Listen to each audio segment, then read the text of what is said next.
Vamos a otro tema. 4 establecimientos educacionales resultaron dañados por los incendios forestales que afectaron a la región de Valparaíso, mientras que otros 17 se están utilizando como albergues o centros de acopio. Ahora, una pregunta ya con mira a lo que va a pasar en marzo. ¿Qué va a suceder con las clases? Bueno, vamos a hablar de este tema.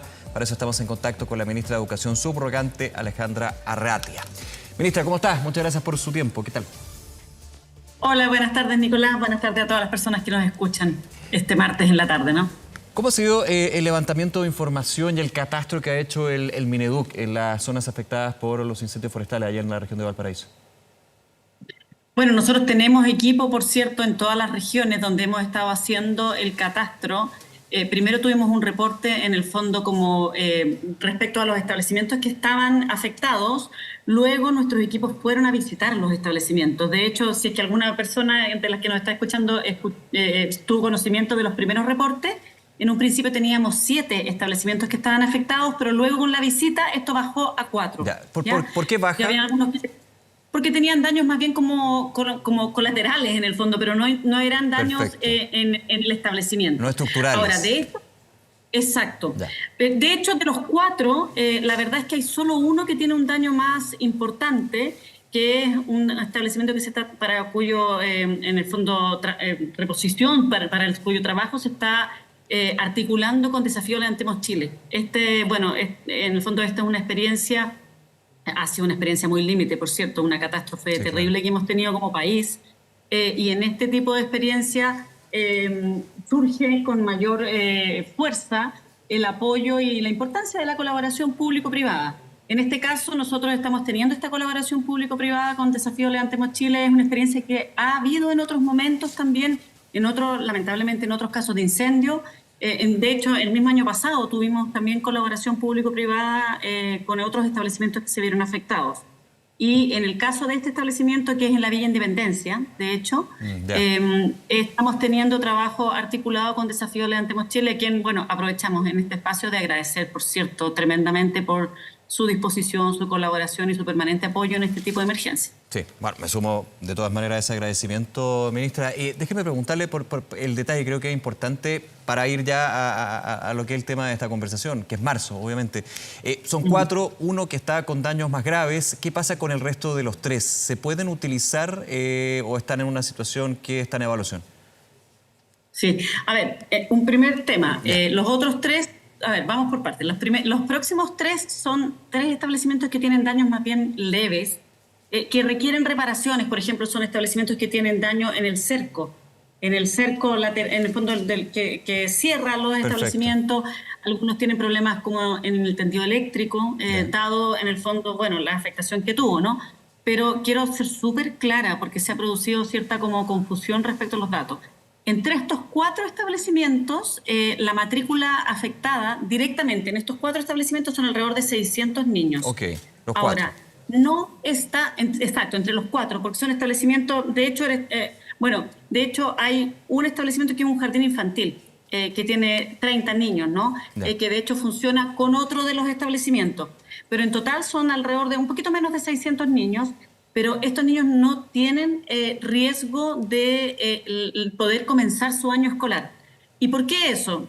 Te diría por 2 principales razones, Nicolás. Bueno, la primera es que nosotros estamos trabajando incansablemente para llegar con todas las reparaciones. Nosotros como Ministerio tenemos fondos de emergencia para llegar en los otros 3 establecimientos con las reparaciones que sean necesarias, que son necesarias, que nos permitan dar inicio al año escolar, ¿no?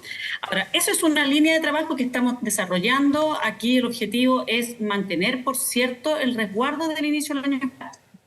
Ahora, en el caso que hubiera cualquier retraso o cualquier complicación, nosotros tenemos otras vías que también nos permiten no afectar el derecho a la educación de esos niños y niñas. Por ejemplo, en otros casos ha habido, esta vez estamos trabajando para que no sea necesario, pero en otros casos uno también puede recurrir a la reubicación, de estudiantes. Se ha aplicado en otra emergencia, una reubicación por supuesto temporal y tomando todos los resguardos también de una situación de los niños y niñas que ya ha sido terrible. Uno imaginarse lo que puede ser que llegue marzo y tener que ir a otro establecimiento, digamos, a otro colegio, pero se ha hecho. Exactamente. Eso es una medida que no es la primera opción que tenemos. Lógico. Pero uno en este tipo de emergencia y cuando hay algo tan importante como es el resguardo del derecho a la educación de los niños y niñas, tenemos que tener distintas medidas, ¿no? La primera es todo el trabajo que estamos haciendo para llegar con las reparaciones, con las medidas de emergencia, tanto en el establecimiento que requiere intervención mayor como en los otros 3. La segunda, por cierto, existen las posibilidades de hacer reubicaciones, ¿ya? También uno tiene posibilidad, que es algo que también se ocupa en casos extremos en otras ocasiones, de, por ejemplo, hacer opciones de media jornada, de no jornada escolar completa. La jornada escolar completa, como ustedes saben, tiene el día completo, largo, y por lo tanto un establecimiento es para una jornada escolar completa. Sí. Uno también en casos de emergencia, en casos excepcionales, puede definir, ok, este establecimiento no va a ser jornada escolar por este tiempo acotado, sino que va a tener doble jornada. Ya. A ver, obviamente esto está en evaluación, el trabajo, y muy buena la explicación y el detalle también para aclarar los datos que se han ido levantando. Tanta información que se tiene que levantar de una dimensión de emergencia tan grande como es los distintos puntos de Quilpué, Viña del Mar, entre otros. Ahora, uno podría entender en sus palabras, ministra, que no se retrasaría el inicio de clases para esos niños y niñas, estas 600 niños y niñas que están en estos establecimientos. Exactamente, para eso es lo que estamos trabajando, para que no se postergue el inicio del año escolar. Sabemos el impacto tremendo que tiene, bueno, un día de suspensión de clases, y por lo tanto la idea es no tener que postergar. Estamos trabajando incansablemente, el presidente nos ha pedido, nosotros estamos desplegados en terreno. De hecho, mira, aquí voy a comentar algo. Yo tuve la posibilidad de estar en una escuela en Quilpué y en el Palacio Presidencial Cerro Castillo, ¿no? En la experiencia de escuelas de verano. Sí. Y ahí es muy potente, porque uno ve la importancia que tiene para los niños y niñas el poder participar de un espacio como este, en donde hay espacios de contención. Los niños contaban, es bien impresionante ver cómo los niños van contando la experiencia que les tocó vivir. Y las familias también nos decían, a mí me tocó en particular estar conversando con una mamá que nos decía, pucha, es tan importante este espacio para los niños y niñas, ojalá que no se postergue el inicio del año de clase.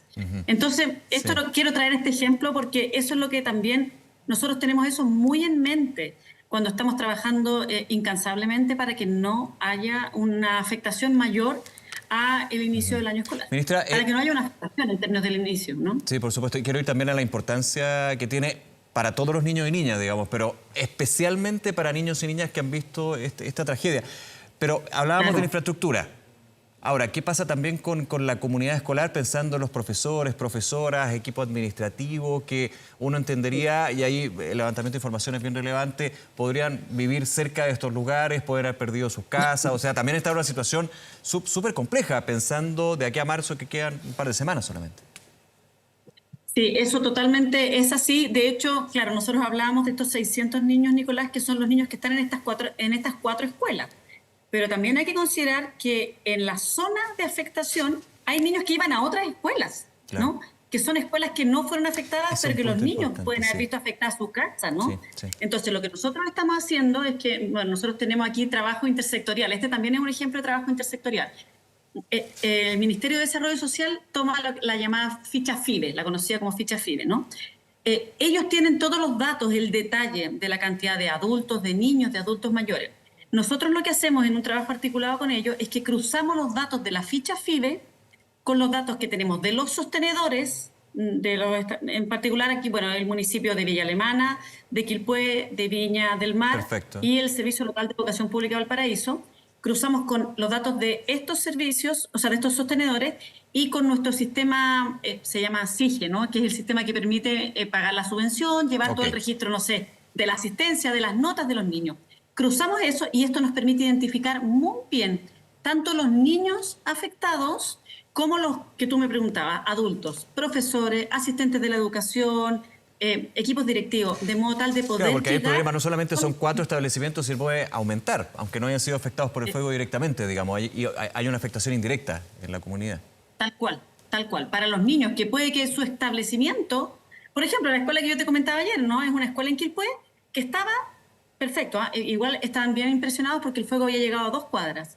Pero en la escuela estaba bien, pero tenía muchos niños de la escuela que estaban afectados. Claro. Entonces ahí nosotros estamos viendo distintas medidas para poder llegar, medidas de flexibilidad, medidas de poder llegar, por ejemplo, con útiles escolares a los niños y niñas que pueden haber visto quemada sus viviendas y probablemente ahí tenían algunos útiles, no sé, O sea, algo cosas tan básico como básicas una mochila, para, por ejemplo, estoy pensando, por que ejemplo, uno lo está vería como pensando algo baladí, exactamente. pero aquí es clave.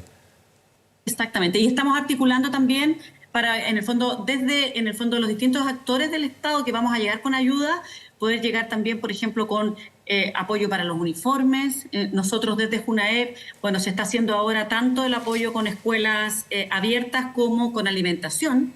De hecho, en escuelas abiertas tenemos 7 establecimientos, pero hay 17 establecimientos que están siendo albergues, de los cuales 9 son albergues de personas. ¿Ya?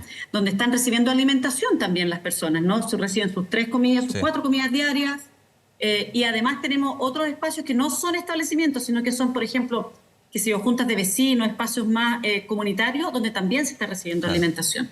Entonces, todos estos son servicios a través de los cuales llegamos como Ministerio de Educación para poder dar apoyo y acompañamiento a las comunidades educativas, a las familias, en el fondo. Ahora, dentro de lo que es comunidad escolar, los profesores, la situación de profesores que se vieron afectados también por los incendios, ¿cómo se ha visto también desde el Ministerio de Educación para retomar las clases de marzo? Sí, también estamos viendo eso también es parte del cruce que estamos haciendo que les comentaba con la ficha FIDE, que nos va a permitir identificar de las y los adultos que se identifican en la ficha FIDE, quiénes son personas que trabajen, trabajadores Claro. y trabajadoras de la educación, no solo Profesores, profesores. administrativos, el personal de aseo, todos son parte de esa comunidad. O sea, no quiero dejar a nadie afuera, digamos, todos son clave. Obvio. Y ahí tenemos 2 líneas, te diría yo, Nicolás. Uno son los apoyos que se puedan requerir, con los cuales estamos coordinando para poder llegar. Y otra línea también muy importante es algo que, bueno, que se ha llamado pedagogía de la emergencia, ¿no? Que es cómo uno puede también acompañar con formación. Eso. De hecho, estábamos coordinando ayer con la Seremía de Valparaíso para poder tener un espacio de formación tanto para los equipos ministeriales del servicio local que hacen acompañamiento, como por ejemplo para los equipos directivos de los establecimientos Claro. educacionales, pueden ser los jefes de UTP, docentes también, para poder tener formación en esto, que es algo que es un desafío sin duda, ¿no? Es un punto súper relevante, ministra, porque, perdón la memoria, el 4 de marzo comienzan las clases. El 5. El 4 de marzo, ya, no estoy tan mal. El 4 de 5, marzo. no, el 5, el 5. Pero obviamente las clases para estos niños, estas niñas, para estos profesores, no pueden comenzar de igual manera que para el resto del país. O sea, aquí hay una crisis súper latente, una crisis con una emergencia que va a demorar muchísimo tiempo. ¿Cómo también se aborda desde la educación, desde el entorno de seguridad que genera un colegio, un establecimiento educacional? Porque me imagino que el primer día hay que llegar y abordar este tema, y con las distintas edades, con las distintas realidades, y eso es súper delicado y súper complejo, y es un desafío.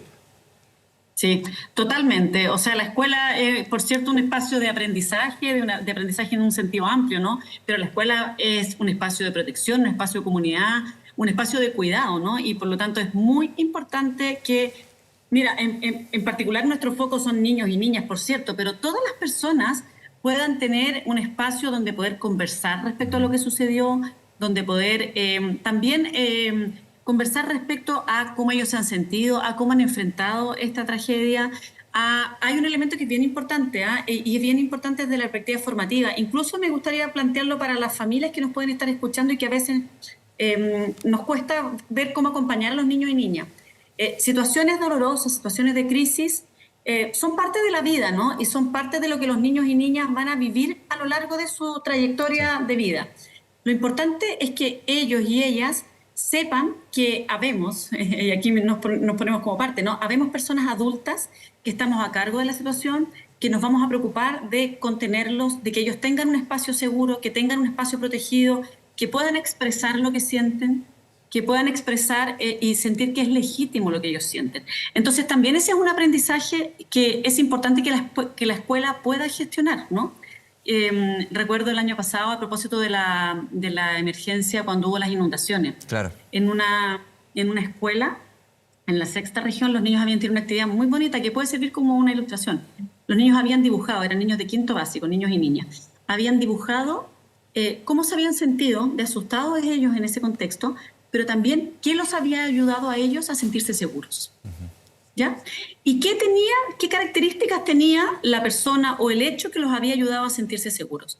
Y eso es algo muy importante, porque nos va permitiendo también desarrollar habilidades desarrollar resiliencia, desarrollar como procesar lo que está pasando, que también es un aprendizaje importante que la escuela tiene que poder orientar, ¿no? Eso es parte muy importante del ámbito como más Sí, claro. socioemocional que forma la escuela. Eso es muy importante. Ministra, quiero volver a otro punto.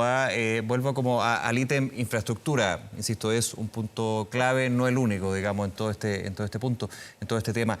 Hay varios establecimientos educacionales que están siendo utilizados como albergues o centros de acopio. ¿Cuál es también ahí el cruce que se va a hacer pensando en esos establecimientos para que puedan recibir a los niños, niñas y adolescentes? Sí. Tenemos 17 establecimientos que están siendo ocupados como albergues de acopio. Hay 9 que son albergues de personas, 1 que es albergue de animales, 6 que son centros de acopio y 1 que es apoyo para brigadistas. Ahora, ha ido bajando la cantidad de personas que están en los albergues. Ahora vamos como en 1.150, ¿no? La semana pasada teníamos llegamos a 2.600, 2.700, ¿no?